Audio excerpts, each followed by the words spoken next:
I'm going to read this opening sentence. I don't know if the microphones are on or not.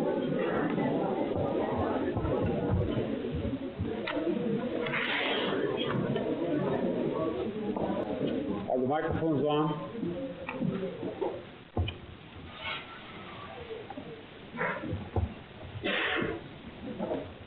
Marcel, you ask if the microphones are on and if they can hear.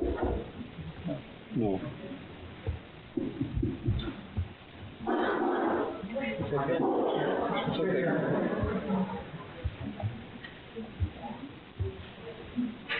May I tell you how much I appreciate your asking me to share some of my ideas with you. The title of my address is, If You Find This World Bad, You Should See Some of the Others.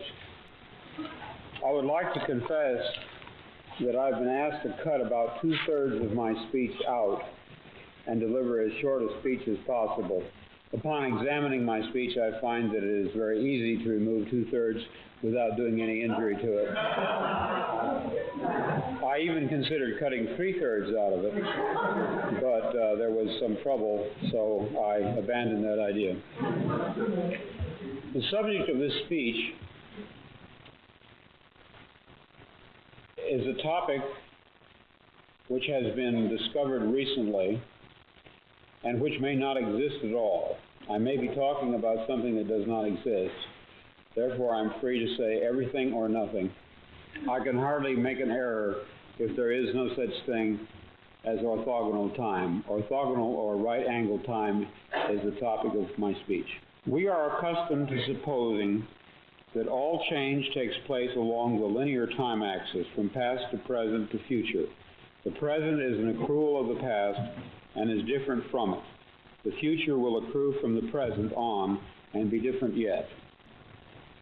That an orthogonal or right-angled time axis could exist, a lateral domain in which change takes place, processes occurring sideways in reality, so to speak, this is almost impossible to imagine. How would we perceive such lateral changes? What would we experience? What clues, if we are trying to test out this bizarre theory, should we be on the alert for? In other words, how can change take place outside of linear time at all, in any sense, to any degree? Let me present you with a metaphor. Let us say that there exists this very rich patron of the arts. Every day on the wall of his living room above his fireplace, his servants hang a new picture, each day a different masterpiece, day after day, month after month. Each day the used one is removed and replaced by a different and new one. I shall call this process change along the linear axis. But now let us suppose the servants temporarily running out of new replacement pictures. What shall they do in the meantime? They can't just leave the present one hanging. Their employer has decreed that perpetual replacement, that is to say, changing the pictures, is to take place. So they neither allow the current one to remain, nor do they replace it with a new one. Instead, they do a very clever thing. When their employer is not looking, the servants cunningly alter the picture already on the wall. They paint out a tree here, they paint in a little girl there, they add this, they obliterate that, they make the same painting different, and in a sense new, but as I'm sure you can see, not new in the sense of replacing it. The employer enters his living room after dinner, seats himself facing the fireplace, and contemplates what should be, according to his expectations, the new picture. What does he see? It certainly isn't what he saw previously, but also it isn't somehow, and here we must become very sympathetic with this perhaps somewhat stupid man, because we can virtually see his brain circuits striving to understand. His brain circuits are saying, yes, it is a new picture, it is not the same one as yesterday, but also it is the same one, I think. I feel on a very deep intuitive basis, I feel that somehow I've seen it before. I seem to remember a tree, though, and there is no tree. Now, perhaps if we extrapolate from this man's perceptual, mentational confusion to the theoretical point I was making about lateral change, you can get a better idea of what I mean. I mean, perhaps you can, to at least a degree, see that although what I'm talking about may not exist, my concept may be fictional, it could exist. It is not intellectually self-contradictory. Contemplating this possibility of a lateral arrangement of worlds, a plurality of overlapping Earths along whose linking axis a person can somehow move, can travel in a mysterious way from worse to fair to good to excellent, contemplating this in theological terms, perhaps we could say that herewith we suddenly decipher the elliptical utterances which Christ expressed regarding the kingdom of God, specifically where it is located. He seems to have given contradictory and puzzling answers, but suppose, just suppose for an instant, that the cause of the perplexity lay not in any desire on his part to baffle or to hide, but in the inadequacy of the question. My kingdom is not of this world, he is reported to have said. The kingdom is within you, or possibly it is among you. I put before you now the notion, which I personally find exciting, that he may have had in mind that which I speak of as the lateral axis of overlapping realms, which contain among them a spectrum of aspects ranging from the unspeakably malignant to the beautiful. And Christ was saying over and over again that there really are many objective realms, somehow related, and somehow bridgeable by living, not dead men, and that the most wondrous of these worlds was a just kingdom in which either he himself or God himself or both of them ruled. And he did not merely speak of a variety of ways of subjectively viewing one world. The kingdom was and is an actual different place at the opposite end of continua, starting with slavery and utter pain. It was his mission to teach his disciples the secret of crossing along this orthogonal path. He did not merely report what lay there. He taught the method of getting there. But, tragically, the secret was lost. The enemy, the Roman authority, crushed it, and so we do not have it. But perhaps we can re-find it, since we know that such a secret exists. Kingdom is ever to be established here on earth, or whether it is a place or state we go to after death. I'm sure I don't have to tell you that this issue has been a fundamental one and an unresolved one throughout the history of Christianity. Christ and St. Paul both seem to say emphatically that an actual breaking through into time, that is specifically what they say, a breaking through into time, into our world, by the host of God, will unexpectedly occur. Thereupon, after some exciting drama, a 1,000-year paradise, a rightful kingdom will be established, at least for those who have done their homework and chores and generally paid attention, have not gone to sleep, as one parable puts it. We are enjoined repeatedly in the New Testament to be vigilant, that for the Christian it is always day. There is always light by which he can see this event when it comes. See this event. Does that imply that many persons who are somehow asleep or blind or not vigilant, they will not see it even though it occurs? Consider the significance which can be assigned to these notions. The kingdom will come here unexpectedly. This is always stressed. The rightful faithful shall see it, because for them it is always daytime. But for the others, what seems expressed here is the paradoxical but enthralling thought that, and hear this and ponder, the kingdom were it established here would not be visible to those outside it. I offer the idea that in more modern terms, what is meant that some of us will travel laterally to that better world, and some will not. They will remain stuck along the lateral axis, which means that for them the kingdom did not come, not in their alternative world. And yet, meantime, it did come in ours. So it comes, and yet it does not come. Amazing. If you have followed my conjectures about the overlapping of these alternate worlds, and you sense as I do the possibility that if there are 3 or 4 or 2, there may be 30 or 3,000 of them, and that some of us live in this one, others of us in another one, others in others, and that events on one track cannot be perceived by persons not in that track, well, let me say what I want to say and be done with it. I think I once experienced a track in which the Savior returned, but I experienced it just briefly. I am not there now. I'm not sure I ever was. Certainly I may never be again. I grieve for that loss, but loss it is. Somehow I moved laterally, but then fell back, and then it was gone. A vanished mountain and a stream, the sound of bells, and all gone now for me, entirely gone. I, in my stories and novels, often write about counterfeit worlds, semi-real worlds, as well as deranged private worlds, inhabited often by just one person, while meantime the other characters either remain in their own worlds throughout or are somehow drawn into one of the peculiar ones. This theme occurs in the corpus of my 27 years of writing. At no time did I have a theoretical or conscious explanation for my preoccupation with these pluriform pseudo-worlds, but now I think I understand. What I was sensing was the manifold of partially actualized realities lying tangent to what evidently is the most actualized one, the one which the majority of us, by consensus gentium, agree on. Although originally I presumed that the differences between these worlds was caused entirely by the subjectivity of the various human viewpoints, it did not take me long to open the question as to whether it might not be more than that in fact plural realities did exist superimposed onto one another like so many film transparencies. What I still do not grasp, however, is how one reality out of the many becomes actualized in contradistinction to the others. Perhaps none does, or perhaps again it hangs on an agreement in viewpoint by a sufficiency of people. More likely the matrix world, the one with the true core of being, is determined by the programmer. He or it articulates, prints out, so to speak, the matrix choice and fuses it with actual substance.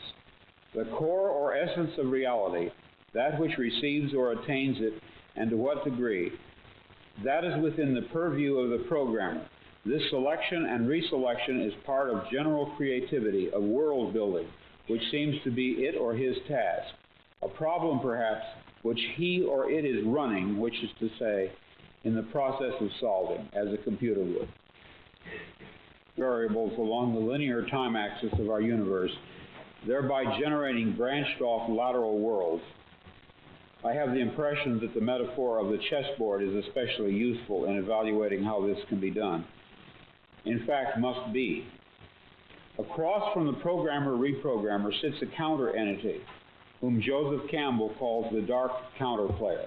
God, the programmer-reprogrammer, is not making his moves of improvement against inert matter. He is dealing with a cunning opponent. Let us say that on the game board, our universe in space-time, the dark counterplayer makes a move. He sets up a reality situation of immutable cause and effect. But the programmer-reprogrammer has already laid down his response. It has already happened, these moves on his part.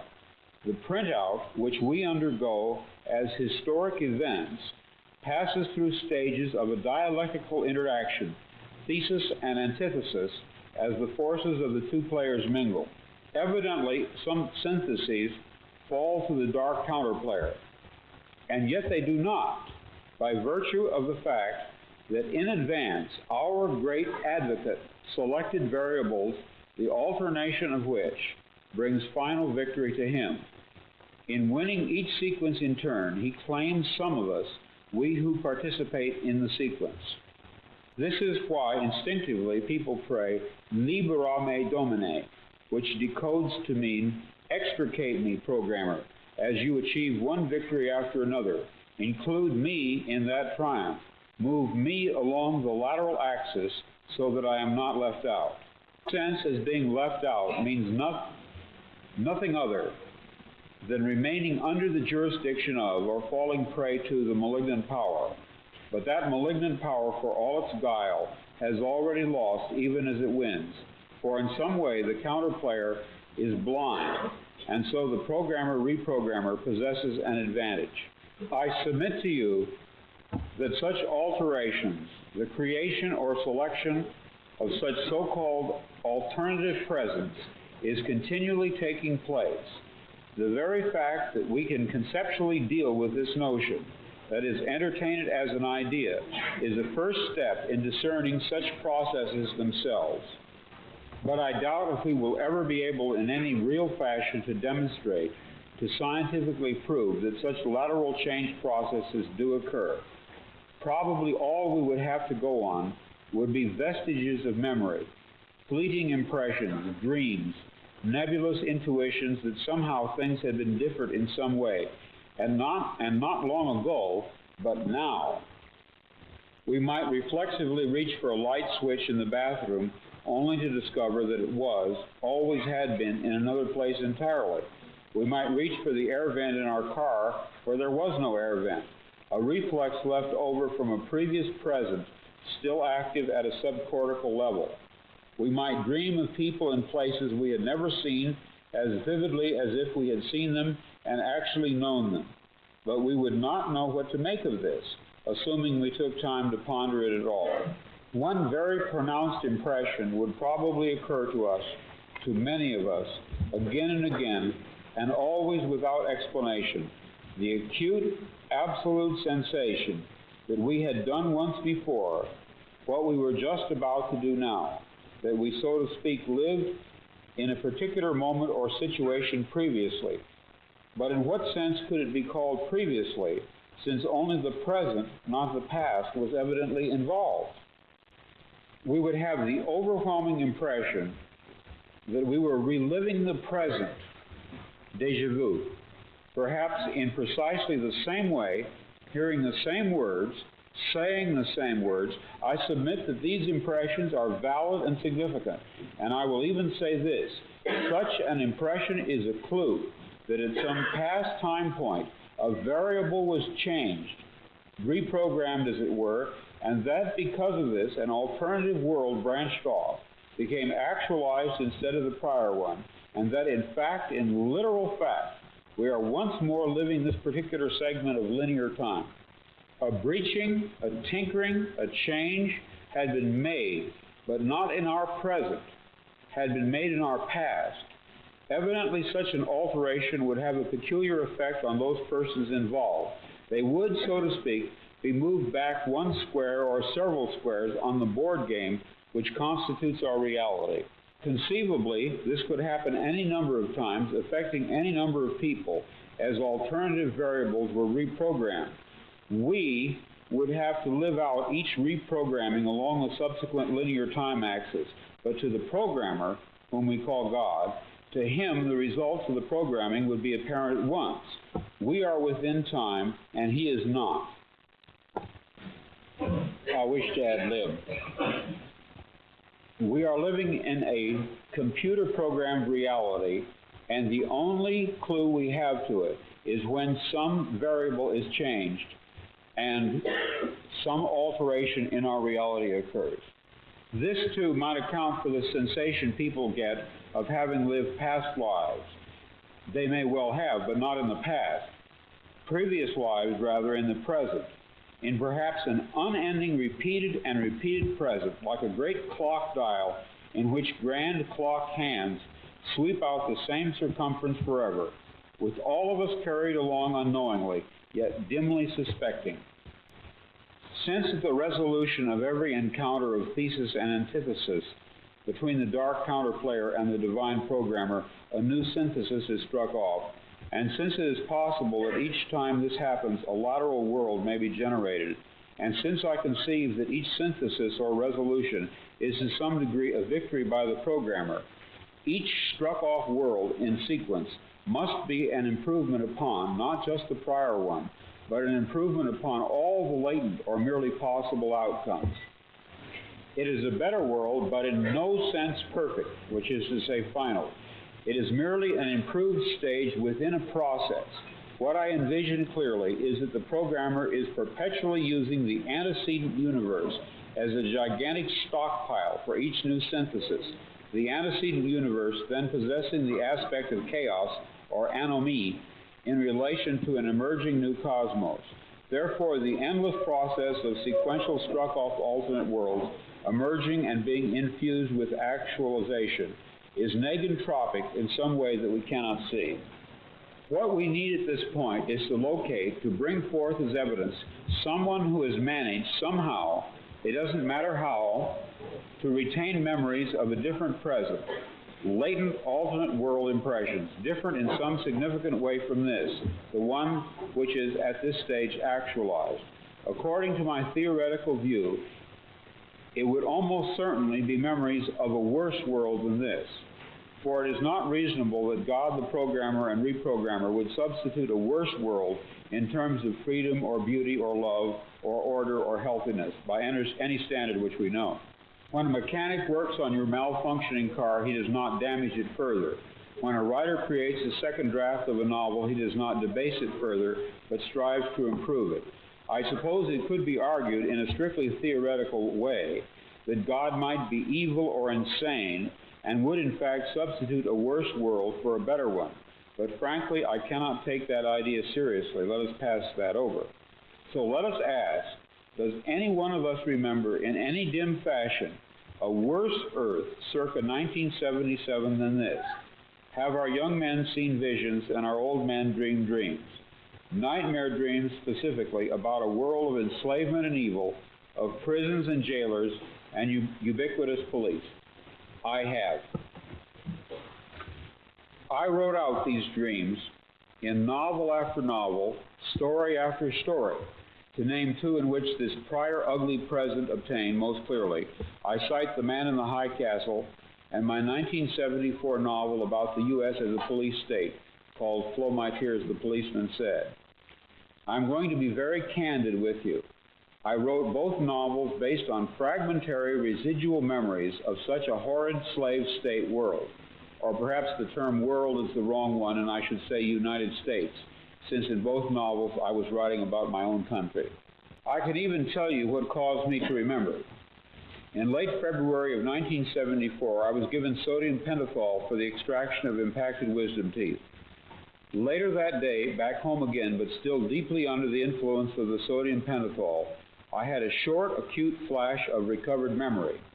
In one instant, I caught it all, but immediately rejected it. Rejected it, however, with the realization that what I had retrieved in the way of varied memories was authentic.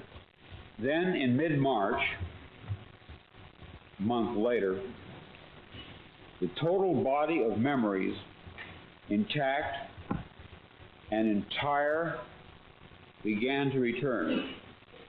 You are free to believe me or to disbelieve, but please take my word on it that I am not joking. This is very serious, a matter of importance.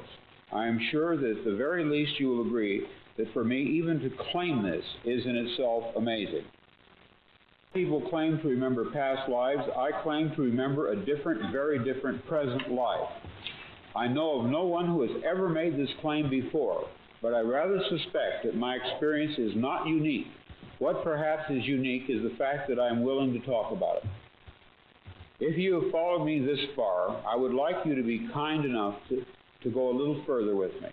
I would like to share with you something I knew that is retrieved along with the blocked off memories. In March of 1974, the reprogrammed variables tinkered with back at some earlier date, probably in the late 40s. In March of 1974, the payoff, the results of at least one and possibly more of the reprogrammed variables lying along the linear timeline of our past set in. What happened between March and August of 1974 was the result of at least one reprogrammed variable laid down perhaps 30 years before, setting into motion a thread of change which culminated in what I am sure you will admit was a spectacularly important and unique historical event, the forced removal from office of a President of the United States, Richard Nixon, as well as all those associated with him. In the alternative world which I remembered, the civil rights movements, the anti-war movements of the 60s had failed, and evidently, in the mid-70s, Nixon was not removed from power.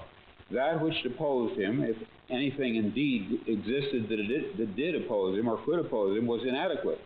Therefore, one or more factors tending toward that destruction of the entrenched tyrannical power had retroactively to us come to be introduced. The scales, 30 years later, in 1910, had been 2,000 years ago at its inception. It was regarded as subversive and revolutionary, and let me add, this appraisal by the police authorities was correct. It took me almost 2 weeks after the return of my memories of my life in Track A to rid myself of the overpowering impression that all references to Christ, all sacerdotal acts, had to be veiled in absolute secrecy. But historically, this fits the pattern of a fascist takeover, especially those along Nazi lines. I also would like to tell you, if you have followed me this far, to accept my statement about my other memories under the sodium pentothal which returned. That world was a prison. It was dreadful. We overthrew it, just as we overthrew the Nixon tyranny, but it was far more cruel, incredibly so, and there was a great battle and loss of life. It was in February of 1974 that my blocked-off memories of Track A returned, and it was in February of 1974 that my novel, Flow My Tears, the Policeman Said, was released finally after two years' delay. It was almost as if the release of the novel, which had been delayed so long, meant that in a certain sense it was all right for me to remember. That is, to remember that the book was not fiction. The book was based on subliminal memories which I had of such a world. But perhaps until the book was actually released, it was better that I did not remember. Why that would be, I do not know. But I have the impression that the memories were not to come to the surface until the material had been published very sincerely on the author's part as what he believed to be fiction. Perhaps, had I known, I would have been too frightened to write the novel. As it was, I was very frightened anyway. There was something about the novel that frightened me a great deal. Or perhaps I would have just shot off my mouth and told everybody and somehow interfered with the effectiveness of that book and such other books of mine as Man in the High Castle, which were also based on residual memories. The effectiveness of those novels might have been impaired. I do not even claim there was an intended effectiveness. Perhaps there was none at all. But if there was one, and I repeat the word if emphatically, it was almost certainly to stir subliminal memories in readers back to dim life, not a conscious life, not an entering consciousness as in my own case, but to recall to them on a deep and profound, albeit unconscious level, what a police tyranny is like and how vital it is now or then, at any time, along any time track, in any world, to defeat it. In March of 1974, the really crucial moves to depose Nixon were beginning. In August, 5 months later, they proved successful. It seems to me that in many ways, ideas have a life of their own. They appear to seize on people and make use of them. The idea which seized me 27 years ago and never let go of me is this. Any society in which people meddle in other people's business is not a good society, and a state in which the government, quote, knows more about you than you know about yourself, as it is expressed in my novel Flow My Tears, the Policeman Said, is a state which must be overthrown. It may be a theocracy, a fascist corporate state, or reactionary monopolistic capitalism, or centralistic socialism. That aspect does not matter. And I am saying not merely it can happen here, meaning the United States, but rather it did happen here, meaning the United States. I remember I was one of the secret Christians who fought it, and at least to some extent helped overthrow it. And I am very proud of that, proud of myself in Time Track A. When I use the word Christian there, I do not mean Christians as they are now. I mean Christians as they were, say, 2,000 years ago, enemies of a powerful empire. When I saw Star Wars this morning, I thought to myself, deja vu. There is, unfortunately, for me, a somber intimation which accompanies my pride in the work that I did in that alternate Earth. I think that in that previous world, I did not live past March of 1974. In this track here, which I will call track B, we fought a much lighter tyranny, a far stupider one. Or perhaps we had assistance, the anterior reprogramming of one or more historical variables came to our rescue. Sometimes I think, and this is of course pure speculation, a happy fantasy of my soul, that because of what we accomplished there, or anyhow attempted to and very bravely, we who were directly involved were allowed to live on here, past the terminal point which brought us down in that other worse world. It is a sort of miraculous kindness. This gracious gift serves to delineate for us, for me at least, some aspects of the programming. It causes me to comprehend him after a fashion. I think we cannot know what he is, but we can experience his functioning, and so can ask, what does he resemble? Not what is he, but rather what is he like? First and foremost, he controls the objects, processes, and events in our space-time world. This is, for us, the primary aspect, although intrinsically he may possess aspects of greater magnitude, but of less applicability to us. I have spoken of myself as a reprogrammed variable, and I have spoken of him as the programmer and reprogrammer.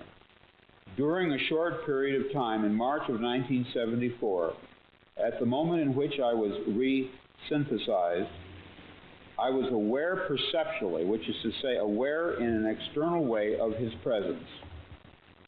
At that time I had no idea what I was seeing. It resembled nothing that I had ever heard described. It resembled plasmic energy, it had colors, it moved fast, it collected and then dispersed. But what it was, what he was, I am not sure even now.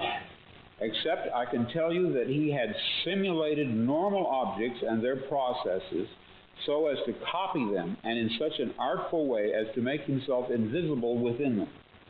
As the Vedantas put it, he is the fire within the flint, the razor within the razor case. Later research showed me that in terms of group cultural experience, the name Brahman has been given to this omnipresent, immanent entity. One thing I really want you to know, I am aware that the claims I am making, claims of having retrieved buried memories of an alternate present and to have perceived the agency responsible for arranging that alternation, these claims can neither be proved nor can they be even made to sound rational in the usual sense of the word.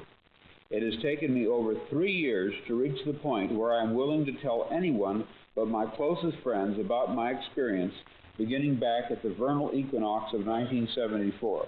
One of the reasons motivating me to speak about it publicly at last, to openly make this claim, is a recent encounter I have undergone, which, by the way, bears a strange resemblance to Hawthorne Abinson's experience in my novel The Man in the High Castle with the woman Juliana Frink. Juliana read Abinson's book about a world in which Germany and Japan and Italy. Now this is a little difficult if you haven't read the book, but he wrote a novel in which Germany, Italy, and Japan lost World War II, and he was living in a world in which they had won World War II. Juliana read Abinson's book about a world in which the Axis lost, and she felt she should tell him what she comprehended about the book. In other words, that his novel was true. Now, this final scene in Man in the High Castle has been the source for a similar scene in my later story, Faith of Our Fathers, where the girl Tanya Lee shows up and acquaints the protagonist with the actual reality situation, which is to say that much of his world is delusional and purposefully so. In other words, it's a common theme in my writing that a dark-haired girl shows up at the door of the protagonist and tells him that his world is delusional, that there's something false about it. Now, in Man in the High Castle, the situation is ironically reversed. The girl that comes to the door tells an author that his book of fiction is true. For several years, I have had the feeling, a growing feeling, that one day a woman who would be a complete stranger to me would contact me and tell me that she had some information to impart to me. And then she would appear at my door, just as Juliana appeared at Hawthorne Abinson's door, and that forthwith, in the gravest possible way, she would tell me exactly what Juliana told Abinson, and that is that my book, like his, was in a certain real, literal, and physical sense not fiction but the truth. Well, this did finally happen to me. I even knew that her hair would be black. I had an actual complete sense of what she would look like and what she would say. Door. And I'm speaking of a woman who had systematically read every single novel of mine, which is more than 30 novels, as well as many of my stories. She did appear. She was a total stranger, and she did inform me of this fact, that some of my fictional works were in a literal sense true. Now, I had posited in 1974, when my memories of this alternate world came back, that if these memories were authentic, that it was only a matter of time before a contact, a cautious, guarded probing by someone would occur, initiated by a person who had read my books and for one reason or another deduced the actual situation. I mean, knew what the significant information was which the books and stories carried. Now, this woman knew from my novels and stories which world I had experienced, which of the many. What she could not determine until I told her was that in February of 1975, I had passed across into a third alternative present, a third one, Track C, we will call it. And this was a garden or park of peace and beauty, a world superior to ours, rising into existence. To her of three rather than two worlds. The black iron prison world, which had been, our intermediate world in which oppression and war exist but have to a great degree been cast down, and then a third alternative world which someday, when the correct variables in our past have been reprogrammed, will materialize as a superimposition onto this one, and within which, as we awaken to it, we shall suppose that we had always lived there. The memory of this intermediate one, like that of the black iron prison world, eradicated mercifully from our memories. The best that I can really do at this point, after having had these experiences and written these novels, is to play the role of prophet, of ancient prophets and such oracles as the Sibyl at Delphi, and to talk of a wonderful garden world, much like that which once our ancestors are said to have inhabited. In fact, I sometimes imagine it to be exactly that same world restored, as if a false trajectory of our world will eventually be fully corrected, and once more we will be where once many thousands of years ago we lived and were happy. During the brief time I walked about in that garden world, I had the strong impression that it was our legitimate home which somehow we had lost. The time I spent there was short, about 6 hours of real elapsed time, but I remember it well. In the novel I wrote with Roger Zelazny, Deus Irae, I describe it toward the end, at the point where the curse is lifted from the world by the death. What's amazing to me about this park-like world, this Track C, was the non-Christian elements forming the basis of it. It was not what my Christian training had prepared me for at all. Even when it began to phase out, I still saw sky, I saw land and dark blue smooth water, and standing by the edge of the water, a beautiful nude woman whom I recognized as Aphrodite. At that point, this other, better world had diminished to a mere landscape beyond a golden rectangle doorway. The outline of the doorway pulsed with laser-like light, and it all grew smaller and was at last gone from sight. The 3 to 5 doorway, devouring itself into nothingness, sealing off what lay beyond. I have not seen it since, but I had the firm impression that this was the next world, not of the Christians, but the Arcady of the Greco-Roman world, something older and more beautiful than that which my own religion can conjure up as a lure to keep us in a state of dutiful morality and faith. What I saw was very old and very lovely. Sky, sea, land, and the beautiful woman, and then nothing, for the door had shut, and I was closed off back here. It was with a bitter sense of loss that I saw her go, really, since it all constellated about her. Aphrodite, I discovered when I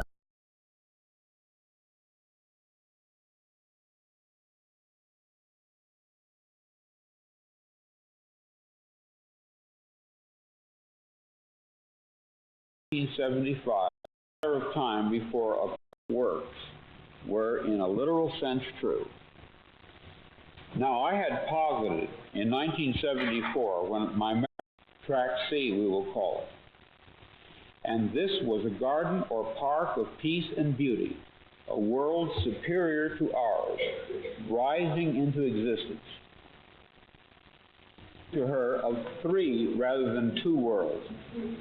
The black iron prison world, which had been, our intermediate world in which oppression and war exist but have to a great degree been cast down, and then a third alternative world